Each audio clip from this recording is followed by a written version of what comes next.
Salut tout le monde, bienvenue pour cette nouvelle vidéo retour d'achat Fnac, Cash Converter, Easy Cash, etc. etc. Même si le Cash Converter de ma ville ne s'appelle plus Cash Converter, mais comment François? Parce que oui, François est avec moi, donc pour ceux qui suivent mes vidéos de détection, vous savez déjà qui c'est. François, comment ça s'appelle? Cashmaker. Cashmaker. Ceci n'est pas une vidéo sponsorisée. Mon cul. Pas du tout. Non mais vraiment, c'est pas sponsorisé. On va commencer tout de suite parce que j'ai eu à Cashmaker. Et donc on va commencer par les DVD. J'en ai eu pour 4,50 €. Et pour 4,50 €, vous allez voir qu'on peut faire des beaux achats. De belles merdes aussi. Ouais. Donc, François, merci. On commence avec Maximum Overdrive. Et j'espère qu'avec la lumière dégueulasse, parce qu'il est tard, il fait nuit. Donc je suis obligé de filmer avec une ampoule. Désolé, c'est pas grave. Un film adapté de Stephen King, d'un roman de Stephen King.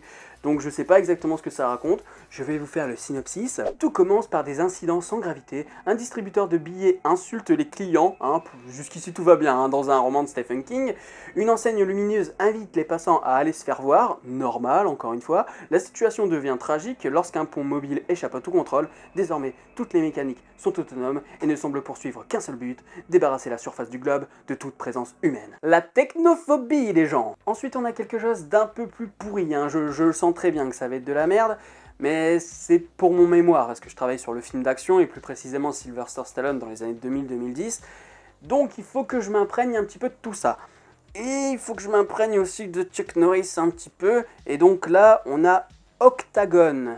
Octagon, un film des années 80, début 80 je crois, qui est produit par la Canon, et la Canon, on sait à quel point ils ont fait beaucoup de films d'action de merde qui étaient destinés à la VHS plus qu'au cinéma, et donc je sens que ça va être très très pourri, et ça, c'est, je sais pas. Le champion des arts martiaux, Scott James, veut se venger de la mort de son ami abattu par les tueurs Lethal Ninja. Il découvre Octagon, un sinistre centre d'entraînement extrémistes internationaux qui envoie à travers le monde des tueurs pour déstabiliser les grandes puissances. Grosse propagande reaganienne. Et c'est donc pour ça que je dois regarder beaucoup de Chuck Norris, parce que c'est très différent de ce que fait Stallone par exemple. Là, on est dans de la vraie propagande reaganienne. Ça va faire plaisir. François, file-moi un autre DVD. Merci. Encore du Chuck Norris, mais attention, ça rigole plus, parce que là, on a de la coupe mulet. Mais pas de la coupe mulet de petite femmelette, tu vois. De la grosse coupe mulet de gros bâtard. Et donc le synopsis, c'est... Trahi par l'un de ses collègues hospitalisé d'urgence, le policier Cliff Garrett est déclaré mort par ses supérieurs. 3 ans plus tard, il réapparaît sous une nouvelle identité. Sa mission, infiltrer les milieux criminels de Seattle pour y faire le ménage. Seul, il devra affronter la mafia italienne, de redoutables gangs et des fanatiques iraniens. Évidemment, propagande reaganienne. Je vous l'avais dit que j'allais bien m'éclater. Monsieur ? Merci bien. Pumping Iron 2. Donc là, clairement, c'est le premier opus qui est le plus connu, et c'est un documentaire sur Arnold Schwarzenegger.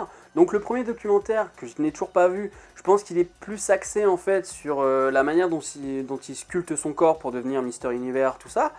Mais celui-là, c'est plus suite à son succès en tant qu'acteur de cinéma. Donc voilà, je pense que c'est un documentaire qui est tout à fait pour moi, pour mes recherches en ce moment, même si je suis plus axé sur Stallone. Schwarzenegger est aussi important, à mon avis, dans ce que je vais faire comme recherche. Attention, maintenant avec Schwarzenegger, je vais vous balancer du lourd. Fais péter.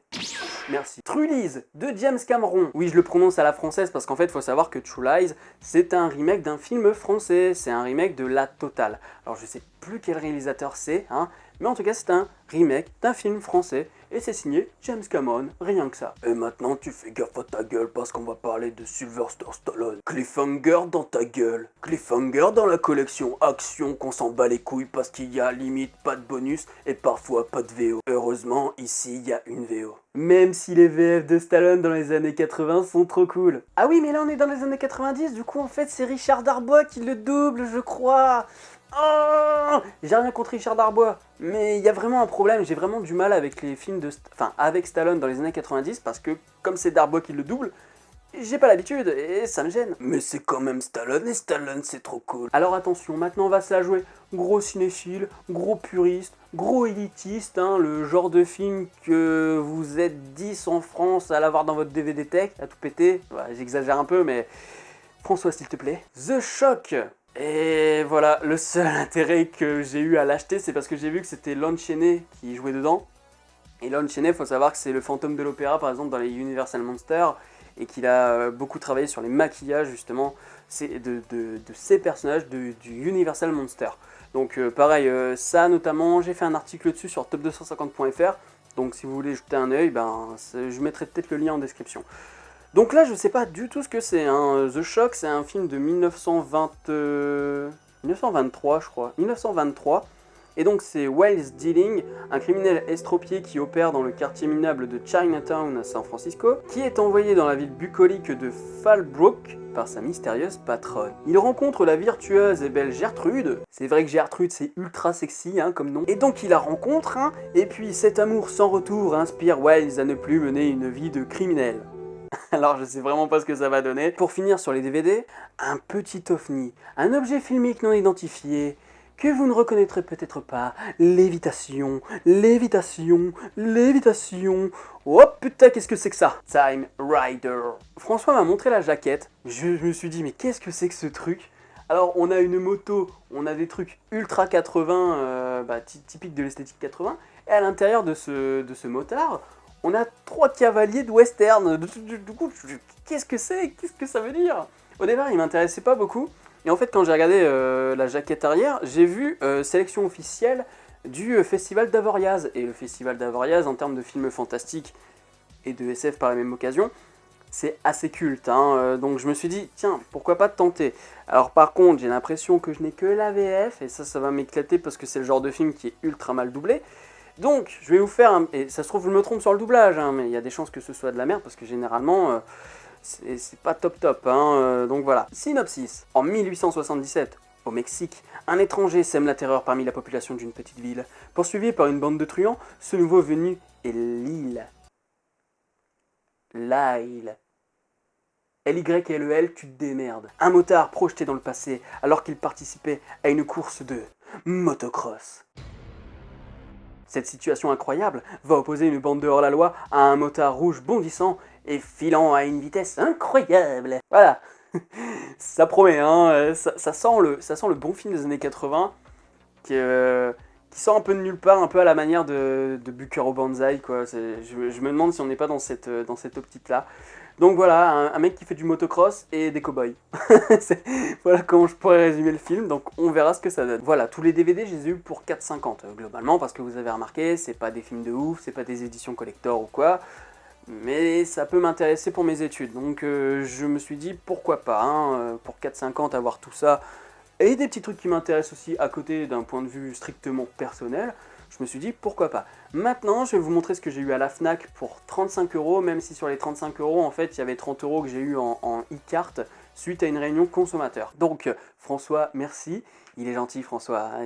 Qu'est-ce que je ferais sans lui? Beaucoup de choses. Connard. Merci. Deadpool hors série numéro 3. Donc là, on se retrouve avec Deadpool et le Punisher, avec au scénario Fred Van Lent, Pérez au dessin, je les connais pas du tout. Donc voilà, un petit duo qui va faire bien mal. Deadpool contre le Punisher, entre un mec qui bute tout le monde et un autre qui se régénère et qui bute tout le monde, on va bien rigoler. Un autre hors-série Deadpool, et oui, j'ai été très con de prendre l'autre d'abord, parce que l'autre c'est le numéro 3, et là c'est le numéro 1.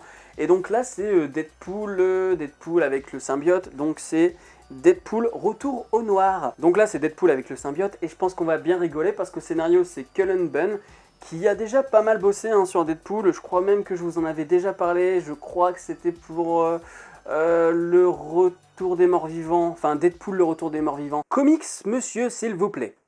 Merci.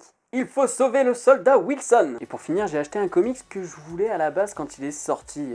Je voulais l'acheter à la date de sa sortie, mais seulement j'avais pas trop les moyens pour me le procurer.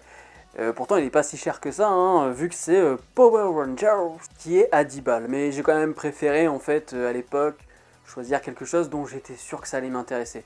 Parce que là je ne sais pas quoi en penser vu que j'ai feuilleté, les dessins m'intéressent, mais l'histoire est-ce qu'elle est intéressante? Est-ce que ça va être aussi con que le film qu'on a eu? Je ne sais pas. Et donc je pense que ce sera le coin comics du mois de décembre.